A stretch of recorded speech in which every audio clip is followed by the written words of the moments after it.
Hello students, आज हम class 10 social studies के history chapter number 1 the rise of nationalism in Europe के 5th lecture पे चलते हैं, 5th वीडियो पर, जहां पर हम डिस्कस करेंगे the age of revolution from the period 1830 to 1848।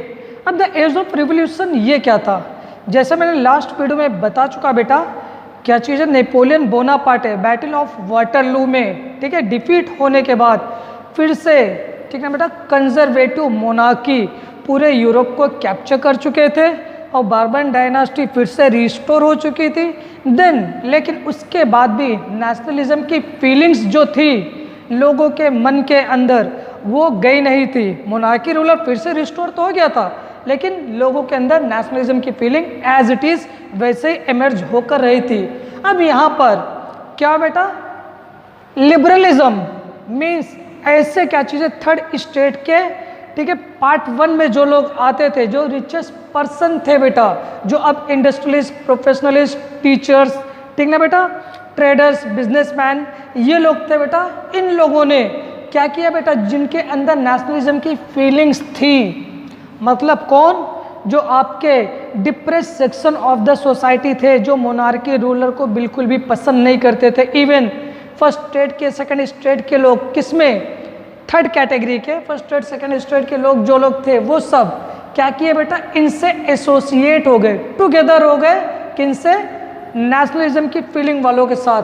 मतलब अब लिबरलिज्म और नेशनलिज्म दोनों लोग, दो कैटेगरी के लोग मिलकर रिवॉल्यूशन स्टार्ट किए, नॉट ओनली इन फ्रांस, पूरे यूरोप में, like Italy, Germany, Ireland, Poland and provinces of Ottoman Empire, ठीक ना बेटा, इतने जगह पर, इतने प्लेसेस में यूरोप में फिर से नेशनलिज्म की फीलिंग आ गई थी। अब जैसे क्या चीज़ है, राइज ऑफ नेशनलिज्म का हीरो कौन था बेटा, फ्रांस था। फ्रांस से ही नेशनलिज्म की फीलिंग, ठीक है, रिवॉल्यूशन स्टार्ट हुआ था पहले, सेम एज इट इज़ फिर से फ्रांस ने ही मेजर रोल प्ले किया। और क्या बेटा, 1830 में, ठीक, जिसको हम लोग कहते हैं जुलाई रेवोल्यूशन। यहाँ पे लिख रहा हूँ बेटा, जुलाई रेवोल्यूशन। जुलाई रेवोल्यूशन के नाम से इसको जाना जाता है, जो सिर्फ 3 दिन, कब बेटा, 27 जुलाई, 28 जुलाई एंड 29 ऑफ जुलाई, ठीक, ये, और कब, 1830 के ये 3 डेट जुलाई के, 27, 28, 29, यहाँ पर क्या बेटा, जुलाई में रेवोल्यूशन हुआ। और फ्रांस में रेवोल्यूशन होने से क्या हो गया, अब सिंपल वे में, ठीक ना बेटा, सिंपल वे में क्या हो गया कि जो आपके यहाँ पे कंजर्वेटिज्म थी बेटा, ठीक ना, कंजर्वेटिज्म मोनार्की जो थी वो क्या चीज़ है, ओवरथ्रोन हो गई। ओवरथ्रोन होने के बाद सिंपल वे में फिर से यहाँ पे क्या आ गया बेटा, कॉन्स्टिट्यूशनल मोनार्की आ गया।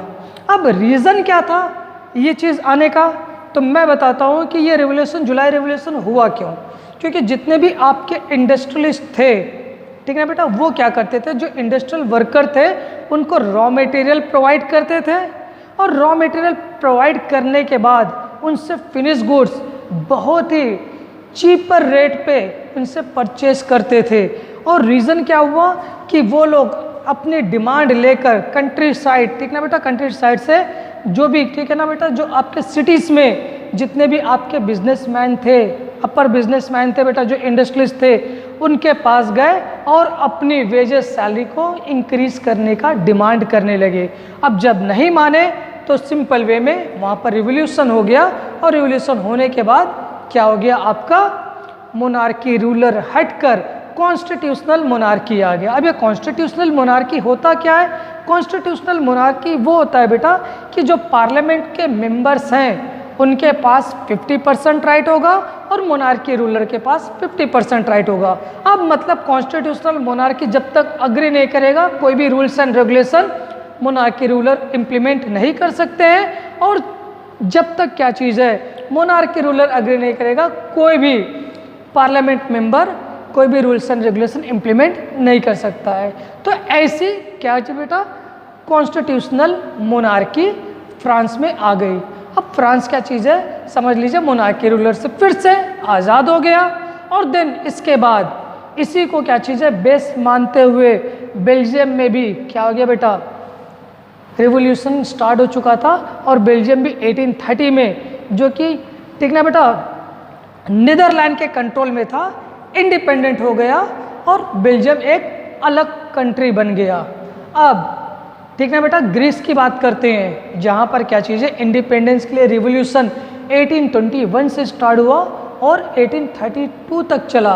उस समय वहाँ के किंग जो थे बेटा लियोपोल्ड थे, ठीक, और लियोपोल्ड किंग थे और उनसे लोग वहाँ के डिससैटिस्फाई थे और वो लोग नहीं चाहते थे कि यहाँ पर मोनार्की रूलर रहे। तो सिंपल वे में वहाँ भी रिवॉल्यूशन जो स्टार्ट हुआ और ये जो किंग लियोपोल्ड थे वो किसके अंडर थे बेटा, ओटोमैन एम्पायर के अंडर थे। तो यहाँ पर ग्रीस को इंडिपेंडेंट करने के लिए बीएफआर ने मेजर रोल प्ले किया बेटा। अब ये बीएफआर कौन था बेटा, Britain, France and Russia.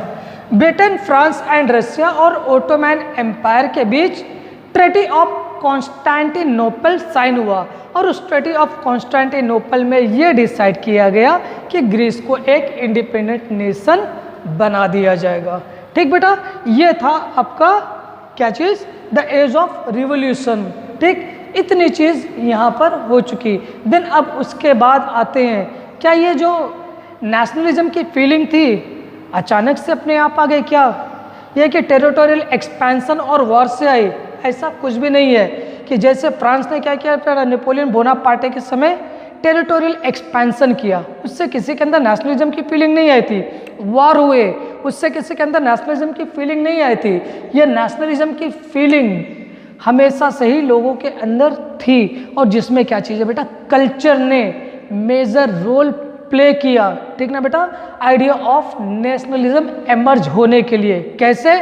Culture में आपका art, poetry, stories and music, palms, PAMS short में याद रखना, poetry, arts, music and folk stories, इन्होंने क्या किया बेटा, मेजर रोल प्ले किया, जिससे क्या चीज़ है लोगों के अंदर नेशनलिज्म की फीलिंग एमर्ज होकर रही एज इट इज। आर्ट्स जैसे क्या चाहिए बेटा, पिक्चराइजेशन कर दिए कि मतलब अपर सेक्शन ऑफ द सोसाइटी, मतलब क्लर्जी पीपल्स, ठीक है बेटा, और देन उसके बाद नोबल क्लास और मोनार्की रूलर कैसे हम लोग को एक्सप्लॉइट कर रहा है आर्ट के थ्रू, एक पिक्चराइजेशन के थ्रू। क्या कर दिए बेटा, पिक्चराइजेशन कर दिए दीवारों पे, ठीक है बेटा, घर की दीवारों पे, कहीं भी पोस्टर के थ्रू लोगों को समझाने लगे कि हम लोग को एक्सप्लॉइट किए जा रहा है।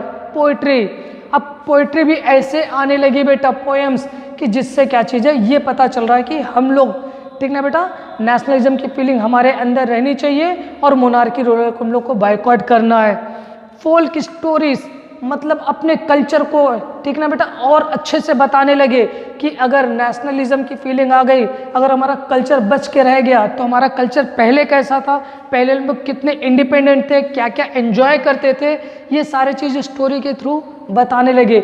म्यूजिक के थ्रू, जैसे पता है ना बेटा, जैसे 15 अगस्त पे इंडिपेंडेंट के दिन हम लोग क्या चीज़ है नेशनल फ्लैग लेकर, और जैसे क्या चीज़ है आपके देशभक्ति के सॉन्ग्स प्ले होते हैं तो एक नेशनलिज्म की फीलिंग आती है ना, उसी तरह की फीलिंग उनके अंदर भी आती थी बेटा। म्यूजिक के थ्रू नेशनलिज्म की फीलिंग को एमर्ज करने लगे जितने भी आपके पोएट्स थे, ठीक है। अब उसके बाद जैसे रोमांटिक आर्टिस्ट और पोएट्स, ये जो थे बेटा, जितनी भी आपकी मोनार्की रूलर की ग्लोरिफिकेशन थी उसको क्या किया, क्रिटिसाइज किया, कि मतलब जो क्लर्जी पीपल है, मोनार्की रूलर से दो नोबल क्लास है, उनको क्या किया बेटा, क्रिटिसाइज किया। और फोकस कहाँ पे किया, emotions, institution and mythical feeling, जिससे क्या चीज़ है आपका क्या होना चाहिए, collective heritage on the basis of nation state, कि मतलब सब लोग मिलकर क्या बनाएंगे बेटा, सिंपल वे में एक नेशन स्टेट बनाएंगे। उस समय क्या था, मैं आपको बता चुका था, जर्मनी जैसे 32 पार्ट में डिवाइडेड था और पूरा फ्रांस छोटे छोटे किंगडम में डिवाइडेड थे, ठीक। अब क्या चीज़ है, जैसे 30 पार्ट में मैंने बताया था फ्रांस भी, जिसमें 30 टाइप्स ऑफ करेंसी प्रिवेलिंग थी, ठीक। तो मतलब उन्होंने क्या किया कि सबको एक साथ आना चाहिए, जिससे क्या चीज़ है कलेक्टिव हेरिटेज बन सके और एक नेशन स्टेट क्रिएट हो सके। ठीक है, अब जैसे इसमें अब मेजर रोल कौन कौन प्ले किया बेटा, एक रोमांटिक जर्मन फिलोसोफर थे बेटा जिनका नाम था जोहान गॉटफ्रीड हर्डर। ठीक है, ये और उन्होंने क्या बोला कि क्या चीज़ है जर्मनी में, ठीक ना बेटा, जो आपके कई सारे पार्ट में डिवाइडेड है, ठीक, वहाँ पे क्या चीज़ है मोनार्की रूलर के अंदर, ठीक ना बेटा, कोई भी कल्चर नहीं बनता। जर्मनी का कल्चर उसके कॉमन पीपल में है, जो वहाँ के लोग हैं, जो वहाँ के लोग जिस कल्चर को अपनाए हुए वही क्या चीज़ है एक्चुअल में जर्मन है। जो क्या चीज़ है मोनार्की रूलर जर्मन को दिखा रहे वो जर्मनी नहीं है। अब पोलैंड जो क्या था बेटा, फिर से, ठीक ना बेटा, गुलाम बन चुका था किसका, मोनार्की रूलर का, लेकिन वो अपने अंदर नेशनलिज्म की फीलिंग्स को जगाए रखा था म्यूजिक के थ्रू और लैंग्वेज के थ्रू।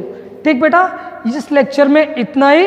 अब हम लोग नेक्स्ट लेक्चर में लास्ट टॉपिक पढ़ेंगे, इसके बाद ये चैप्टर भी खत्म हो जाएगा, जिसमें hunger, hardship and popular revolt पढ़ना है और 1848 का रिवॉल्यूशन एंड लिबरलिज्म पढ़ना है। वो हम लोग नेक्स्ट लेक्चर में पढ़ेंगे, जिसके बाद ये चैप्टर कंप्लीट हो जाएगा। थैंक यू बच्चों।